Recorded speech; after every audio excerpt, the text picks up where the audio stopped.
What is going on, guys? Bengt from TradeOps Consulting here. Today we're going to do a Meta Ads masterclass. In case you don't know, Meta includes Facebook and Instagram. TradeOps Consulting, we make content like this where we cover branding, marketing, sales, systems, how to make more money, how to get more customers, how to increase your manpower through hiring, and how to management glue it all together and make systems for your company. In this one, we're going to be talking about marketing and getting more customers. Specifically, we're going to dive into the pros and cons of Meta Ads, what to use for ads and for creative, how to set location targeting, how to get your lead quality dialed in, basic automated follow-up sequence to convert the most customers out of these campaigns, roughly what you can expect for budgets and lead costs, and then also how to kind of scale your campaign over time. If that sounds even remotely interesting, stick around. Also, down in the description of the video below, we will have a link to our complete PDF guide that you can download for how to run Meta Ads for your home service business. If you want, you can go ahead and download that completely for free, or if you'd like some help and you deem us worthy of helping your business out after watching this video, you can book a call with us at the link in the description below. Would love to have a quick chat, see what we can do to help you guys out. So again, my name is Bengt. I'm one of the co-founders here at TradeOps Consulting, along with my partner Yash. Together, we've got over a decade of experience, not only running, but also helping home service business owners grow with our modernization and marketing systems. I have worked in the trades. I've started, scaled, and sold my own home service business. So we've been in the field, we've ran the crews, built these systems all in real life, in real home service businesses, and most importantly, understand what a day in your guys' shoes actually looks like. And over the past 5 years, we've worked with business owners and private equity firms across verticals like HVAC, plumbing, electrical, roofing, landscaping, tree service, and many, many more. Here are pictures of me running my business. So you know I'm not completely full of shit and I don't got soft hands. So what do? We implement a 3-layer demand engine that adds typically around 15 to 30% more revenue from install and repair jobs in 90 days. If it does not pay for itself, we work for free until it does. Typically what we notice with clients is we increase their revenue, improve their efficiency, boost their profitability. We also help them with their sales and marketing systems to just get their business a little more dialed in and ultimately help them wear less hats, because mostly it seems like all you guys want is the phone to ring more and you would have to think about marketing and sales less, which is where we come in. Let's briefly run through some of these FAQs. These are going to be the main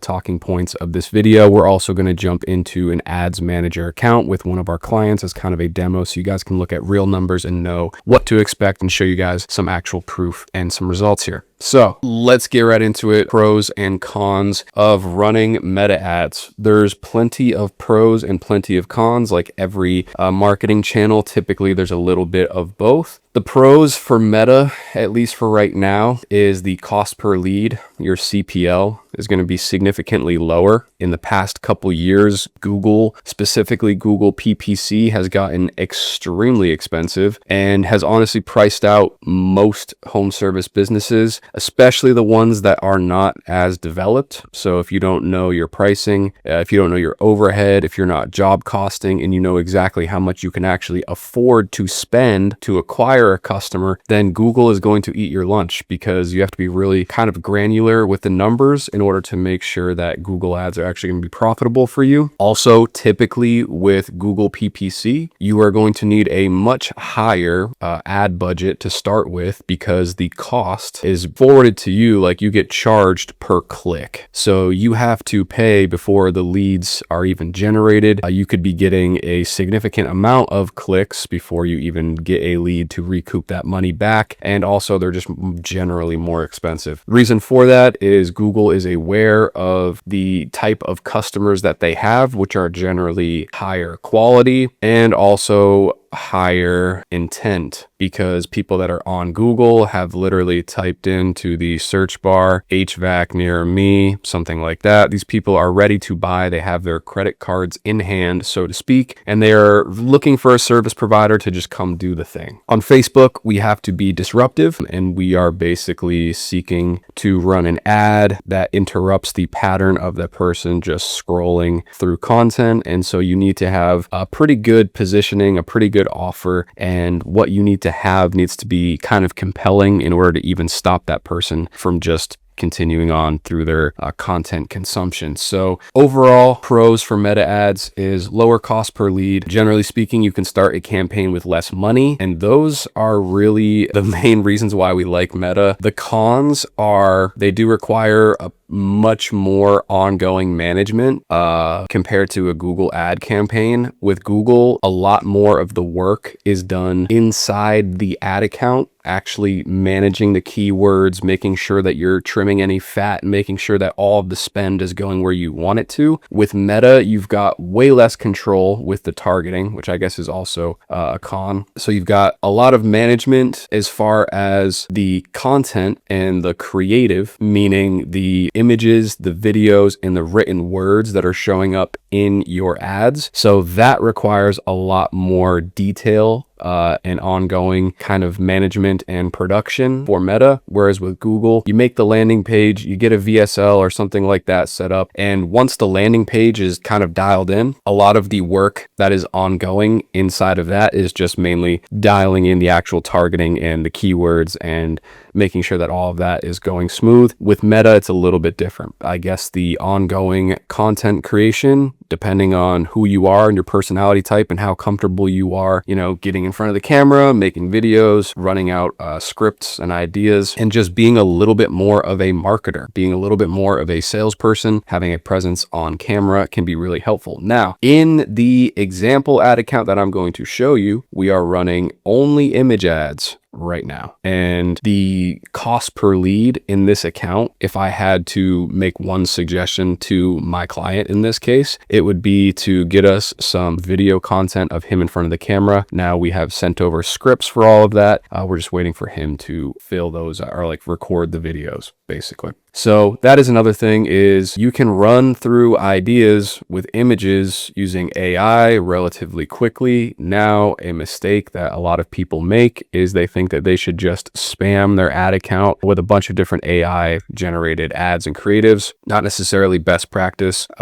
Meta is looking mostly for creative diversity, meaning difference in not just how the content looks, which is, it's not just a million variations of the same thing. So it's like you're pumping out high volume of similar image or visual or written words. That's not what they're looking for. What they want is a diversity of angles and also psychology, which is basically angles. It's just the mechanism, that the way that you're approaching the sale. So for example, in HVAC, you've got price, you've got financing, you've got repair versus install, you've got lowering your energy bill, you've got an old system, you've got discomfort in your home, you've got uneven heating and cooling, you've got, mold and unsafe air quality. Those are all different angles, basically the pain points that you're going to try to sell to the customer and position yourself as the solution there. So that is what Meta is looking for. So you want an ad for all of those things, like the price, the financing, the old versus new repairs,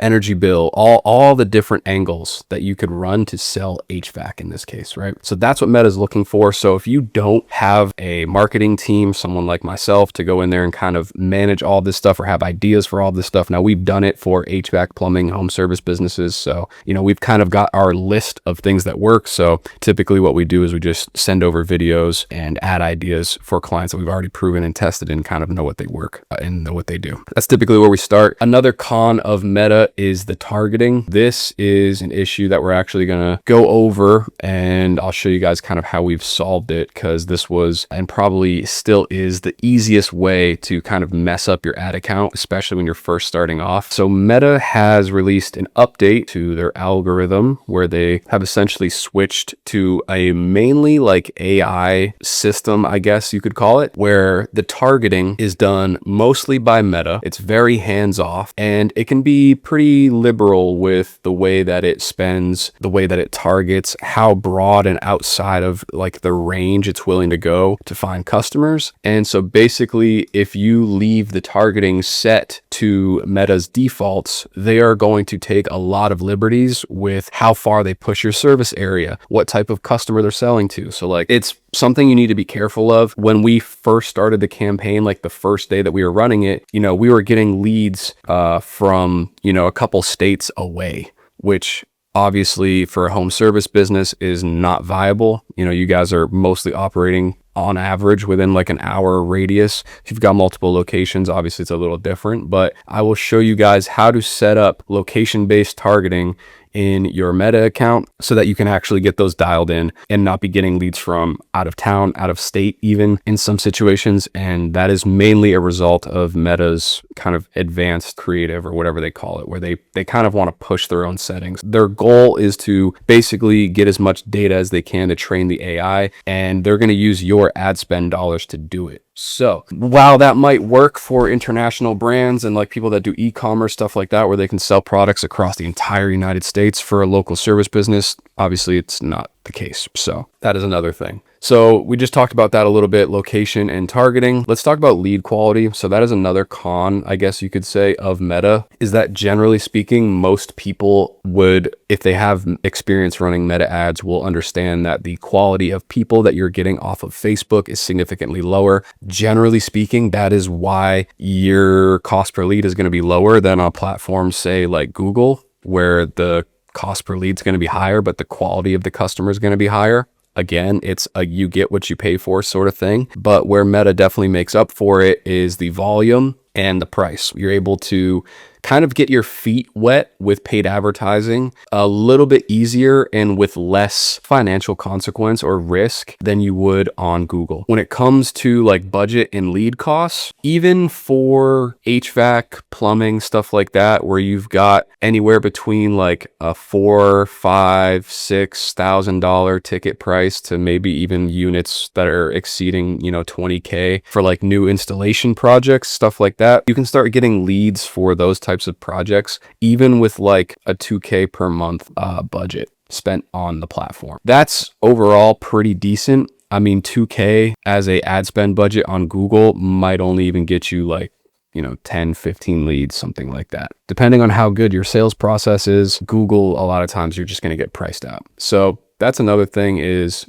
you can start Meta with a way lower budget, and you can test these out and know within a couple days if it's going to be actually beneficial for your business. So I would say that for most people that want to take a step above just organic marketing channels, what they've been doing, word of mouth, SEO, those are the places that I would start. Referral system, get all of those things in place first. But then generally speaking, once you've kind of maxed out those different channels, a lot of guys want to get into the world of paid ads, and Meta is probably the place that I would recommend most people to start. And then last but not least, when we get into scaling a campaign, this is where things again are very different from a home service business point of view compared to, let's say, like an e-commerce or a DTC brand selling physical products.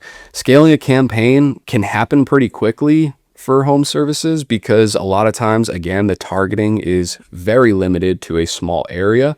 And so with that, you know, you will figure out what the most Meta is going to let you spend in any given monthly period pretty quickly. You might find that you're like, hey, I want to spend like $6,000 a month because these Meta ads are great, and if we could just get more leads, that'd be awesome. And then, you know, you plug in $6 million as your ad spend budget per day, and it'll only spend $100. So there is a limit, and the ceiling is generally pretty easy to find unless you're in a major metro area with like million plus population sizes. Think Dallas, Fort Worth, you know, Miami, New York, Los Angeles, bigger places like that, Phoenix, you know, bigger, more centralized cities. You're probably going to max out your ad spend pretty quick. If you're in a small home, like middle of nowhere, you know, like kind of just rural buttfuck middle of nowhere town, like dude, your ad spend, you're going to figure out what the max is pretty quick. Let's jump into some real world examples here. Pros and cons, we've kind of covered all of that. Let's talk about what to use for ads and creative. So I mentioned that you're going to want to have different angles. I'm going to jump inside the ad account here now. So let's talk about, like, first things first, making the ads themselves. So like getting different angles that you can run for these creatives. So we talked a little bit about like the financing thing. We talked about new versus old systems. So what we've done is we have basically set up all the possible angles that we can, and we just run one ad for each of those different angles. So this one leans heavily into the price and warranty. This one leads into the old versus new system. So you can see we've got like the price and the old unit comparison, the dirty old one to the new one. This one, we've got, you know, the consumer angle of like thinking long term, where it's basically for this particular one, we're thinking about the people that have spent a couple hundred or maybe even thousand of dollars on repairs. And we're thinking like, hey, it might be a better long-term solution to just upgrade to a new unit instead of continuing to do these expensive repairs that obviously aren't, you know, fixing the thing. They're just slapping a band-aid on the problem. So you can see that we're going through all these different ones. This one again is about different temperature and uneven cooling throughout the house, being hot, being uncomfortable in your own home. Like, you know, here's the solution for that. This one's about like a little bit more of a technical angle. So like the ad creative actually goes in depth about like the installation process. And so someone that's like an electrical engineer or something who's a nerd and wants to know about like the Sears, you know, unit or whatever on your HVAC system, like those types of people will be satisfied or probably more attracted to those ads.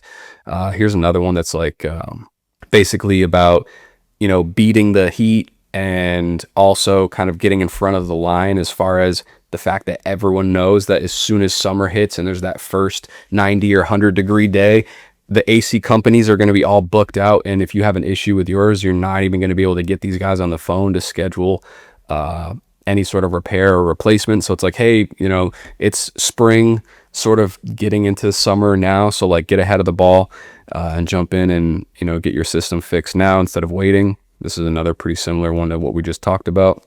And then this one is about zero interest financing, which this ad has not been performing well because there's a couple things which we'll talk about now, I guess, when it comes to ad creative that Meta doesn't really like. So we'll break this into the do's, which is, you know, multiple different angles, and think about all of the different pain points, problems, or frequently asked questions that your customers have. So if you're, you know, the owner operator and you're watching this, what are all the things that people ask before they buy? What are all the things that they're struggling with? When they call you and say, hey, I need help with this, what do they say?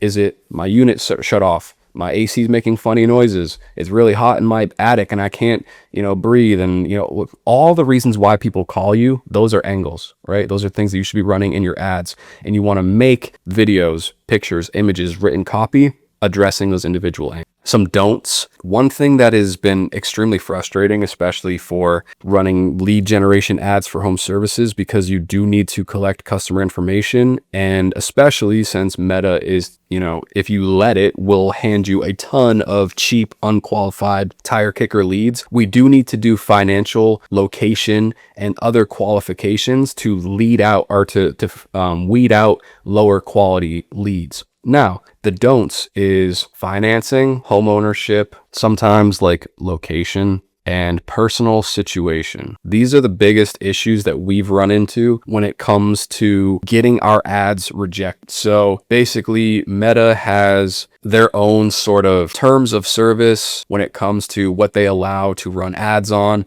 If you've ever dabbled inside of your ad account, you would know that, you know, they're going to have requests or boxes that you need to check if you're running anything related to like adult sites, gambling, political elections, financial services, mortgaging, you know, loans, lending, banking, financial services, all of those like special ad categories. There's additional restrictions and limitations that you're going to have to, you know, provide documentation and stuff if you want to run ads for those services. Meta's going to be strict about those. However, some of those things do apply to us as well, even if we're running these for like HVAC per se. So if we jump into this ad account, you can see right here, this ad actually, like right before I turned on this recording for this video, has been rejected. I don't think it's the ad, it's the lead form itself. So we're gonna have to check that. But you can see that they're either going to be rejected, approved and running and learning, or they're going to have delivery errors. So chances are, if you are a home service business owner running meta ads, the reason why your ads are getting rejected is because of one of these 4 things. Now, like most technical support, Meta is absolutely terrible at identifying the reason why your ads got rejected. So you can see right here, this ad doesn't comply with our advertising policies. You can edit the ad or go to the business support to request another review. Spoiler alert, you go to the request, you get another review, nothing's going to happen. You try to get someone on the phone,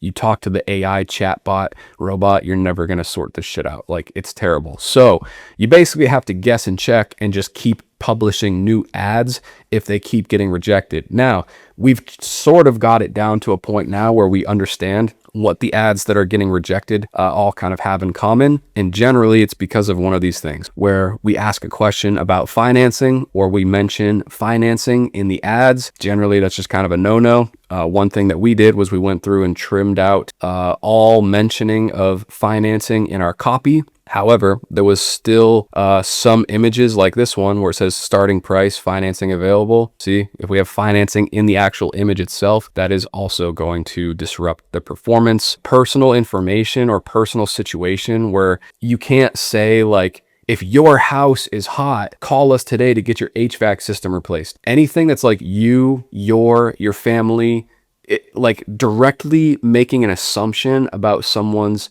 living condition or finances or anything like that, typically those get rejected. I don't know why. It's kind of annoying. Those are like great angles to kind of call out and, make for ads. But instead, the workaround for this is to say something like, when most homes are hot, it's because the AC system has XYZ problem, right? So you just can't say like you or your, you have to use more of like sort of like third person, kind of just like, you see what I said there, where it's like most homes, like you have to talk indirectly about the problem and it has to be like just sort of spoken about in a general context, not as it pertains to the person viewing the ad. Location. This is something where you can mention specific cities and stuff in the ad. It's also, as far as the rejection stuff goes, applies more to like the lead form. Just be a little careful about the location information that you're asking about, and also the homeowner status. So apparently we've gotten ads rejected for asking someone if they were the homeowner of the property that they were filling out the application or the lead form for. And if they said yes or no, eventually Meta would crawl through our form, find all the questions, and we would get rejected. Apparently, asking about the status of their home ownership, their finances, or assuming anything about their personal location or personal living situation is a big no-no. So that has been the biggest struggle with finding winning creatives, is just not having any of the good angles that we thought of get approved, because it leans into the more personal issues that people have with their HVAC units. So this can be a little bit of a cat and mouse game. Typically, I mean, you can see this one just got rejected today, and it's been one of our best performing ads so far. I mean, we're getting like $60 cost per lead, and we've had about most of our ad spend budget go to this ad itself. So we're gonna have to get this fixed and tweaked up, because this one was, again, performing really well for us. That is an important thing to kind of make note of, and this can happen randomly. I mean, typically what we'll do is we'll set up a batch of like 10 or 20 ads, and we'll launch a campaign with that. And then typically every week or so, we'll add a couple new creatives to kind of just keep Meta fed with new angles, different looking ads, different angles, different creative stuff like that. So typically, that is the scaling of your campaign is going to be much more about finding winning angles and creatives, keeping them approved and running in the ad account, and then finding more ways to create variations of the winners than it is going to be about adding more money to the budget. For home services, that is not going to be the answer for you guys. And I mean, in this particular campaign, we've had a $2,000 a month budget. We've been running this campaign for 2 months solid, maybe a month and a half, and it hasn't even spent the full budget that we've allocated for it. We've spent like almost half of what we've told it we wanted to, and there's still, times where we've tried to push this up and it just doesn't really do it. You can see that our average results here, if you want to talk about that, we've gotten 37 leads from this campaign since it started, which was, I guess, call it like a month and a half ago. So I would say that on average, these have come in batches. So I think we're now starting to stabilize a bit more, especially with the targeting and the location stuff. But, you know, there was times where this ad was producing 2 or 3 leads a day, and then it'd have like a day or two where it didn't do much, and then it'd be another batch of 3. And then now it's sort of evened out where it's like every day or every other day we're getting new inquiries from this campaign. And the average cost per lead, so like the form getting filled out and a customer submitting their information, we're getting these leads for like $50. If you go on Google, the same lead could be like 500. So as far as what we're able to get done, as far as the volume and also the cost, comparing it to Google or any other advertising channel, like Meta's still pretty good. Are there a lot of issues with Meta? Are there a lot of things they could absolutely be doing better? Is Meta challenging to a degree as it applies to home service businesses? Yes. But is it worth it once you get it figured out and, you know, kind of have some things that are working and winning? Yeah, 100%. I mean, you can look at some of these campaigns here, $11 cost per lead, $31 cost per lead. Like, these are all pretty good. These are less than what you would pay for an Angie's or something like that, and they're significantly less than what you would pay on Google. So overall, doing pretty good. Now, a valid question would be, okay, what is the actual like real cost per lead? So we have a meeting with this client to go over the amount of these leads that have been closed and actually like go over the revenue that was generated from that. So I don't have those numbers yet, but what we can do is take the blended cost per lead, where it's the cost that Meta is showing for the ad spend and also what this client has paid us as far as our fee for building out the creatives, managing the campaign, basically handling all of this stuff for him, right? And so even when you add in that number, so take away the return on ad spend, take away the close rate, anything like that, this customer, this client right now is paying $131.36 for a lead, including ad spend and our management fees. So they're spending $130 for a HVAC installation lead, and you tell me if you would pay $130 for leads for HVAC unit installs. I think that's overly fair, and I think that's a really, really, really good price for them compared to some of the other channels. I mean, if you're a bigger HVAC company, you'll know, if you've spent money on marketing, you'll know that to get leads for under $500-600, especially for 20K, 10K, you know, high ticket installs. And you can see in the ads themselves, we're advertising a starting price at $7,000 to get a $7,000 potential at bat sale for $130. Like, think about how many times you can pay for that lead and still be profitable, assuming that the only variable there is like your close rate, right?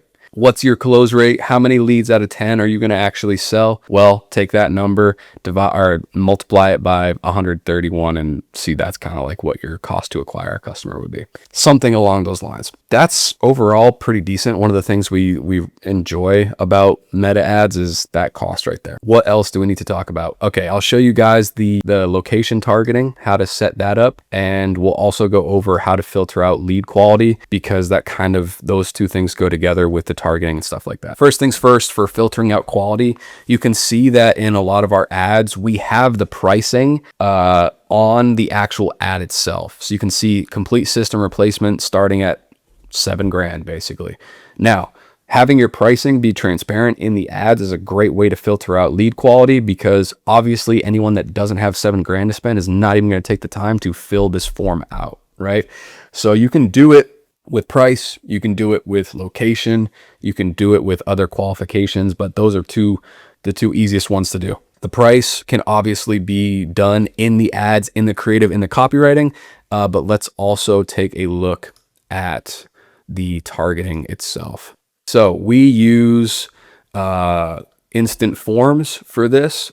I think that, you know, your best use of meta, at least for lead generation, is probably going to be to try to keep people on the platform. Now, if you wanted to ramp this up a bit, Now, let's say you wanted to even further filter out the quality of leads. You can drive this traffic to a landing page on your website. Now, when you do that, your cost per lead is definitely going to go up. The reason for that is the more friction, the more steps that you add in your process, the higher your cost per lead is going to be, because the more drop off there's going to be at each one of those steps. So if we're running a lead form, we can keep the traffic on Facebook. They don't have to leave the app to actually submit the form. So that obviously Facebook is going to prefer that, because Facebook is basically getting a win-win where they're charging you for the ad and for the conversion of getting a customer. You're getting the customer, so you still get what they want, and Facebook gets to keep that person's eyeballs on the platform. Generally speaking, it's going to be a lot cheaper to keep the person natively on Facebook and collect the information there versus send them to a landing page on your website. This also avoids the issue of dealing with load speed or opening up other windows or like popping over to new tabs. Like, just keeping it in Facebook is the simplest way to do this. And if you're just getting started, that is what I would probably recommend for you as well. Again, nothing wrong with landing pages. I would encourage it if you are, maybe a little more experienced and also have higher budget dealing with low quality leads and have tried the lead form thing and are just like, can't get it to work, or run another campaign with the form and just, you're going to get a different quality of person there. So start with lead form ads though. And you can see here that Advantage Plus is off, and we'll cover why that's important in a little bit. So all of this stuff, maybe we can do a little more of kind of like an in-depth thing on just like building and setting up the campaigns. If we do all that now, we're going to run this video for like hours. But basically, a lot of the stuff that we're doing as far as like the budget and strategy, we don't set a limit. We set the dollar amount on the campaign. Okay, so we're not allocating a specific amount of budget to any one of our ad sets or ads themselves. We set the campaign budget at the campaign level, so we don't have any of that to worry about. For audience, this is what you want right here, Advantage Plus to be off. Now, when you go through trying to set this up for yourself, Meta is going to by default have Advantage Plus turned on for all of the possible categories that you can. So that'll be in the audience, it will be in the placements, and it will be in the budget. Now, when you set the budget at the campaign level, that will turn off. When you set it on, when it's on the audience, what you need to do is just go from 18 to 65 plus, which is the default recommendation. Just turn it to 64 and then hit save, and then also apply your location targeting, which we were going to go into now. And once you do that, you should be able to get Advantage Plus turned off for your audience. Now, if you do the location targeting and don't change the age recommendation, Advantage Plus will still be on. If Advantage Plus is on, Meta is essentially taking all of your targeting parameters and using them as a suggestion, not hard barriers or limits for the campaign. So that's really important to note. So what we've done is we set our location and then a 25-mile radius. So I can show you what that looks like here. And then also what is equally important is to create what's called a geo-fence, so that you can see we have set our target location and our radius. And then we've also created barriers of discluded audiences. So when we first launched this campaign, we were getting leads that were local, but also getting leads from, states away. So like South Carolina, Alabama, stuff like that. So several miles outside of our service area, which is obviously not good. So what you have to do is when you search for locations, you can do include or exclude. So obviously for the include, you're going to want to search your address, search your city, or you can drop a physical pin on your shop address, your home address, whatever you want to use as kind of the center point for this targeting radius right here. And then after that, what you're going to want to do is take this filter, go down to exclude, type in the locations there, and then they will show up as like a red X if you're doing entire states or cities. And you also get red bubbles if you do specific locations with radiuses like you did for the pin that you dropped on your actual location that you did want to target. Now, you'll have a couple options here that will sound counterintuitive, but I promise you they're the right thing to do. So you're going to want to uncheck reach more people likely to respond to your ads. This is basically the same setting as in Google, where they will show your ad to people that have recently visited, recently searched, recently showed interest in, your city. So like if you run an HVAC business in Los Angeles and I'm in New York City and I search, plane tickets to Los Angeles, and I also am flagged or tagged as someone that is interested in HVAC, I might start seeing ads for your company because I'm also, there's a crossover between HVAC interest in Los Angeles. So you're going to want to uncheck this. You're going to want people that actually live in the area that you're searching. And then there's going to be a choice on here somewhere. It might be gone because I've already taken it off, but it's going to say like limit the reach of your ads, which sounds counterintuitive, but you're going to want to switch that off. So for placements, this you can be as creative with or as not, depending on what your kind of personal taste and preference is. I will typically placements. I'll do all devices, Facebook and Instagram, obviously. And then out of the available placements excluded, there's only a couple that I don't really like. First of all, apps and sites, definitely exclude this. Facebook partners, exclude that. Search results, I don't really typically do that. I'll do in-stream ads for Reels, Stories, Status, Reels, and then obviously in the actual feed themselves. So that'll cover your main bases where you've got the actual ads running in people's feeds. You've got ads running in people's stories, and that pretty much covers the majority of it. And there's also going to be ads that'll pop up after someone's done watching a piece of content. So those are the placements that I like to run for lead gen. Again, audience network ads off, don't turn that on. And then all of this stuff is a little bit beyond the scope of this video. Don't typically need to touch a lot of things down there. So that is pretty much that. All right, so let's talk about another way that you can filter the quality both for location and the right customer. If you've done the geo-fencing and you're still getting leads from outside of your service area and Advantage Plus is turned off, there's one more thing that you can do that is basically a surefire way to make sure that you are only getting people from your service area, and that is to add conditional logic to your lead form where you're actually collecting people's information. So I'll just show you our form here and kind of what we've got this set up for. So we do form type. It's going to be the lead form, more volume, and we're going to do optimized for the intro. You're going to have your headline, your description. These things aren't like the most game changing, but they're still important. And then what you're going to want to do is for questions, you're going to want to come up here and turn on conditional logic. Now, what that's going to mean is basically you're going to have a description. So this will be sort of like, hey, welcome to our forum, fill these out and get a quick quote. And then after that, what you can do is the name, email, and phone number will automatically be added at the end or the beginning of the form. Facebook will collect that by itself. So what you can do is after you've turned on conditional logic, this will basically mean that you can determine if someone will continue to be able to go through the form after answering a specific choice on a set of questions. So let's say that we can do multiple choice, and this will say, like, let's say I'm based in Los Angeles, right? Are you based in Los Angeles, right? And then answers would be yes or no. Now, here's where you can select the conditional logic. If the person selects yes, you can say go to question, and then the question will just be the next question, right? And your question will show up here. If they say no, you can say close the form, okay?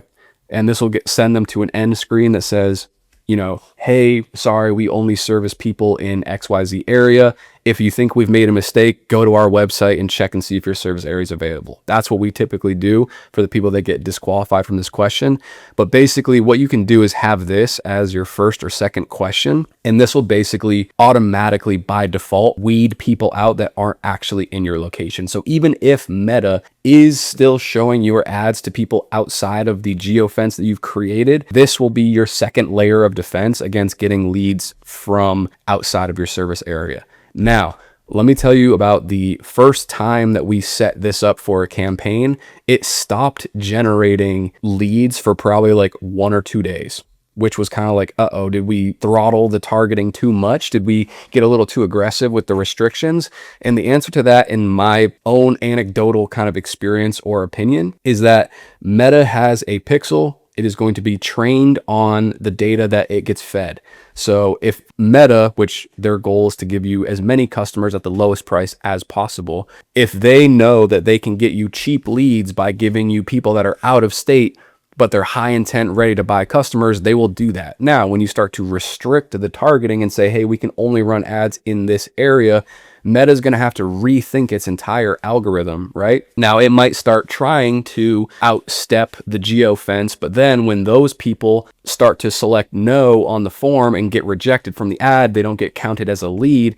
Over time, that will basically train the pixel, train Meta's algorithm that, hey, the people that we're showing the ad to that are actually completing the form and getting marked as a lead are only in this area. So it might take a day or two to really get the pixel trained back up, to get the ad account firing back on all cylinders. But basically there might be a drop off there where you're like, uh-oh, what did I do? Don't panic, let it run for another couple days.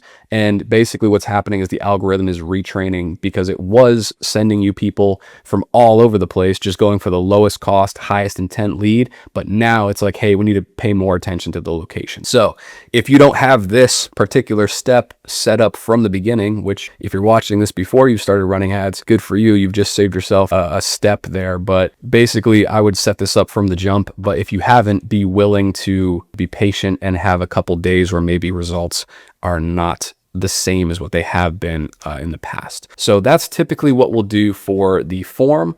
Now, there's 1 or 2 things that we can talk about that happen after this. First of all, there's a setting on the form where basically after submission, it will open up a chat in Facebook Messenger. We do this just to start the conversation. Also, it's one more notification that our client will get when that lead gets submitted. They're going to get the message chat or like the thread started. This is also a good way to kind of keep track of the leads that are coming from Facebook. You can also like friend request their profiles, or, you know, send them stuff there from your Facebook page as far as like other content, testimonials, stuff like that. It can be a pretty easy way to engage with and just get the lead scheduled. They're also on Facebook at that time. So if you happen to be, or if you have automations or other chat bots or CSR or something set up and you have access set up for them on your Facebook account, they can message these leads right away as they're coming in, because that person is right there on the platform. So that's really important. Another thing that we'll check out here. So on top of opening up the Facebook Messenger and starting a message, which basically takes the data that they filled out from the lead form and sends it as kind of like a log in the chat and says, hey, we got your request for this, all your answers. We also will send an email to our client that'll look something like this. It'll say like, hey, business owner, you just received a new lead from your Facebook ads. Follow up with them as soon as possible. It'll have their name from the form, their email, their phone number, their zip code, what best describes the situation or the problem that they're having, if they're open to replacing their system. Do they own the home where the system's going to be installed? What's the biggest issue that they're experiencing with the system in their own words? How quickly they're looking to replace the system? Would they be interested in financing? Basically all the things that you would need to basically know if this is a qualified lead or not. So this one, pretty solid. So that gets sent to the business owner as soon as the lead form is submitted, so that them or their CSR or their sales team, someone can get in touch with that lead, schedule the appointment, and boom, get it booked on the calendar. Now, we also immediately send out an email to the person that filled out the form, so the lead, right? And this happens instantaneously, so that the speed to lead is essentially 0. This person is getting instant feedback, instant gratification, knowing that they filled out their form and we have received their request, and we're going to be getting in touch with them as soon as possible. This opens up the door for you and also makes kind of the expectation set that you're going to reach out to them, call them or something. So they're going to kind of be like at their phone, like kind of ready, waiting for you to reach out to them. That is a big plus. This helps with conversion a lot. And then also it's a little bit beyond the scope of this video as far as it pertains to just meta ads, but we can also take these leads from Facebook, put them into a long-term nurture sequence, put them into a follow-up sequence. If they don't reply, if they don't get booked, stuff like that, we can follow up with them via text and email over the long term to try to convert as many of them as possible. But that is strategies for another video. So I think we've covered a lot of the basic stuff for campaign setup. We talked a lot about how to filter out lead quality. We talked about the location setting. We talked about what to use for ads. The pros and cons kind of got discussed throughout the course of the video. Basic automated follow-up sequence, we just covered that. Budget and lead costs, we went over that inside the ad account. Like we said, we were getting roughly $40 to $60 cost per lead. As far as the raw cost in Meta, currently right now, the average for this campaign is $47. If you blend that with ad spend plus management fees for our service, so like the total amount that this client is paying, their true cost per lead, if you will, it's about $130. They're running like $2,000 a month budget. They're in a pretty small area, so we haven't even been able to spend that full budget. But I would say that if you're starting with meta ads and you've got 2K as your starting ad spend budget, assuming that you're in not Los Angeles, New York, Dallas, Fort Worth, Miami, Fort Lauderdale, any other huge city, like that should be enough to get started. If you are in one of those bigger cities, still starting with 2K is okay, but you'll also have more room to scale up with that in the future. So anyways, hopefully that gave you guys kind of the full overview and has given you a much clearer idea as far as what you can expect your experience to be like when you are running meta ads for lead generation for your home service business. If you guys want help with this, feel free to book a call with me down below. We can talk about what it would be like to have something like this set up from our team in your business. Also, if you want to learn a little bit more and kind of get the in-depth breakdown of all the stuff I talked about in this video, you can download our free Facebook ads / meta ads guide in the link below in the description. It is free. You can download that. And yeah, guys, enjoy the rest of your day. Thanks for tuning in. Hope it was helpful. See you later. Ciao.